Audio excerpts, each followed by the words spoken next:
ከአንድ ማህበረሰብ የወጣ ወጣት ነው። ከራያ ውስጥ የወጣ ወጣት ነው። ከአንድ ቀዬ የወጣ ወጣት ነው።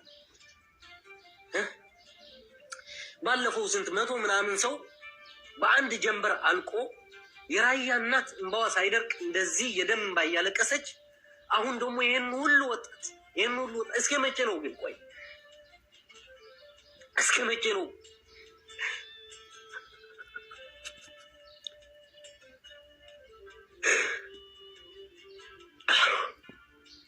ወጣታችን አለቀ። እግዚአብሔር ወጣቱ አለቀ።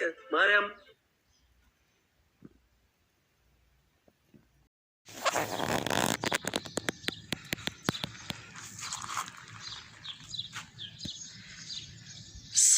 ሰላም ጤና ይስጥልኝ። ውድና የተከበራችሁ በመላው ዓለም የምትገኙ የኮኪቲው ቤተሰቦች እንደምን አላችሁ? በያላችሁበት ሰላማችሁ ብዝት ይበልልኝ እያልኩኝ ውዶችዬ፣ እንግዲህ መጀመሪያው ላይ እንደሰማችሁት እጅግ በጣም ልብ የሚሰብር እጅግ የሚያሳዝን የሰው ልጅ እንደ ቅጠል እየረገፈ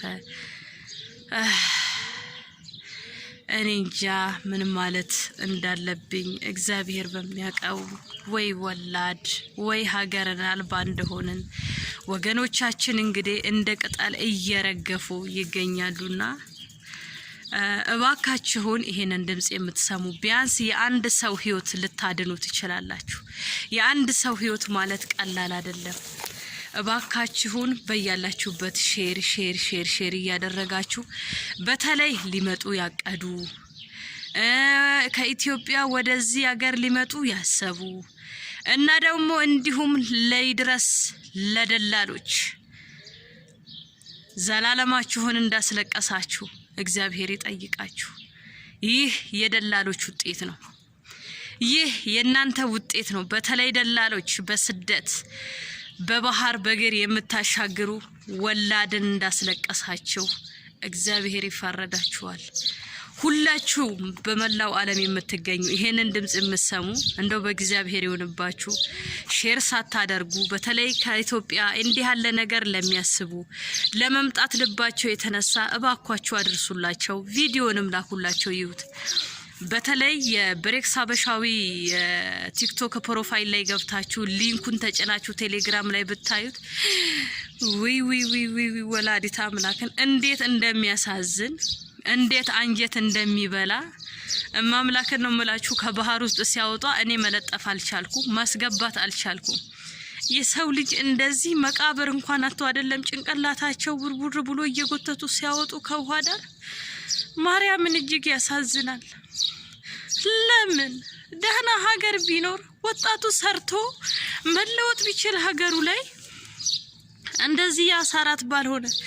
እንግዲህ እናቶች አሁን ከፍት እየጠበቁ የመጡ ልጆች አሉ እና እናት አባት የት ሄዱ የት እንደደረሱ ያማያቁ አሉ ማለት ነው።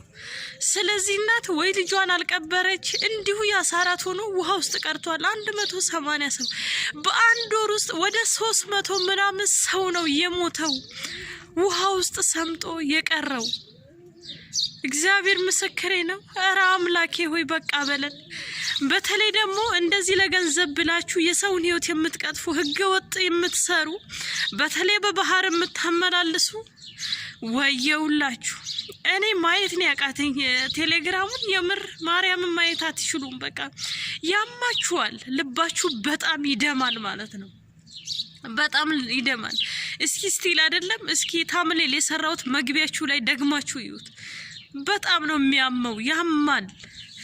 ኧረ እባካችሁ የህግ አካላት ካለ የደላሎችን መንገድ እባካችሁ እንዲዘጋ የበኩላችሁን ተወጡ። ህዝብ እያለቀ ነው። ወጣቱ ረግፏል። በተለያዩ በምዕራብ በሰሜን በደቡብ በተለያዩ ጋር እየተጓዘ ነው ያለው። የምር ህዝብ አልቋል። እኔ በጣም ነው በዚቹ ብቻ ይሁን እንግዲህ ከ181 ያላነሰ ነው ውሃ ውስጥ ሰምጧል እየተባለ ያለው። ለምን ወጣቱ ሀገራችን ላይ ከአንድ ሀገር ወደ አንድ ሀገር እንደፈለገው ሄዶ መነገድ መንቀሳቀስ ሰላም ቢኖር በተወለደበት መኖር እየቻለ አይደለም። እባካችሁን የምትሰሙ ከሆነ ኢትዮጵያ ላይ ያላችሁ ህግ አስከባሪዎች ሰላማችንን መልሱት። የህዝብ ሰላም መልሱ። ህዝቡ እያለቀ ነው። ይሄ ሁሉ ህዝብ እንግዲህ ምን ማለት እንዳለብኝ አላቅም። በተለይ ቴሌግራሙን ብታዩት እጅግ ነው የሚሰባብራችሁ። እንዴት ከውሃ ውስጥ እየተሳቡ ጭንቅላታቸው ፍጥፍጥ ብሎ እንዴት አባቴ ብዬ እኔ በራሴ ሊና ልጨርስ አልቻልኩም። ማርያምን አልቻልኩም።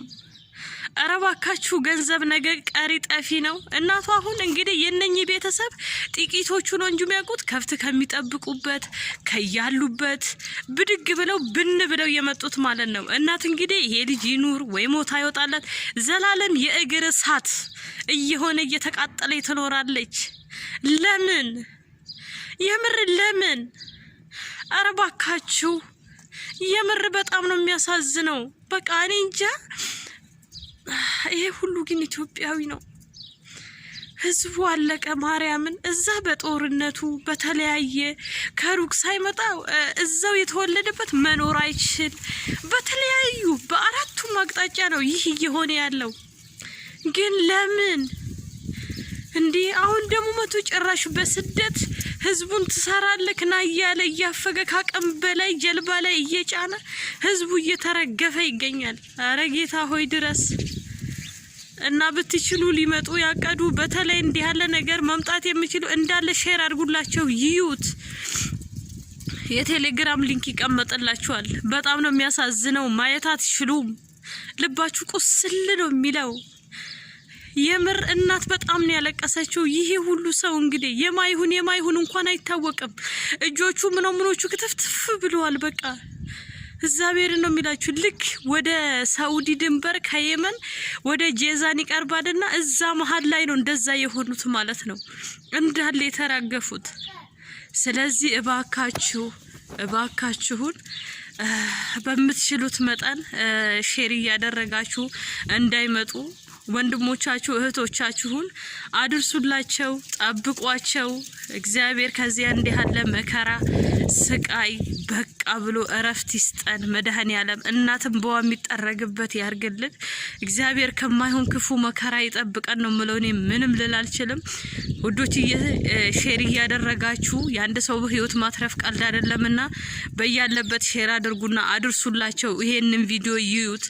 ህዝብ ምን እየሆነ እንዳለ ደላሎች ሰዎችን ወጣቶችን እንደ ቅጠል እያረገፉ እንዳለ ለምንም እንደ መዘጋት እንዳቃተው ይሄ ነገር ለምን ሃይባይ እንዳጣ ባላውቅም ህዝቡ እየረገፈ ነው። እባካችሁን ደግሞ አኪት አገር ላይ መምጣት ከብዷል፣ መኖር ከብዷል። ብዙ ነገር አለ። ቢሆንም እንኳን ከመሞት መሰንበት ደግ ነውና አትምጡ፣ ወደዚህ አትሰደዱ። እባካችሁን በተቻላችሁ መጠን እዛው ተረጋግታችሁ ቆዩ፣ ጸሎት አድርጉ። እግዚአብሔር የመጣው መዓት ያወርድብን ያብርድልንና እንግዲህ ሁላችሁም ብትችሉ ወደ ስደት እንዳታስቡት። በቃ ይበቃል። የነኚህ ወንድሞች ሞት ይበቃል። ሊያስተምራችሁ ይገባል። ስለዚህ ባካችሁ ሼር እያደረጋችሁ አድርሱልኝ። ስለተከታተላችሁኝ አመሰግናለሁ። ለሞቱት ነፍስ ይማር። እጅግ በጣም ነው ያዘንኩት። እጅግ በጣም ነው ልብ የሚሰብረው። በተለይ ካየሁት በኋላ መቋቋም ነው ያቃተኝና እባካችሁ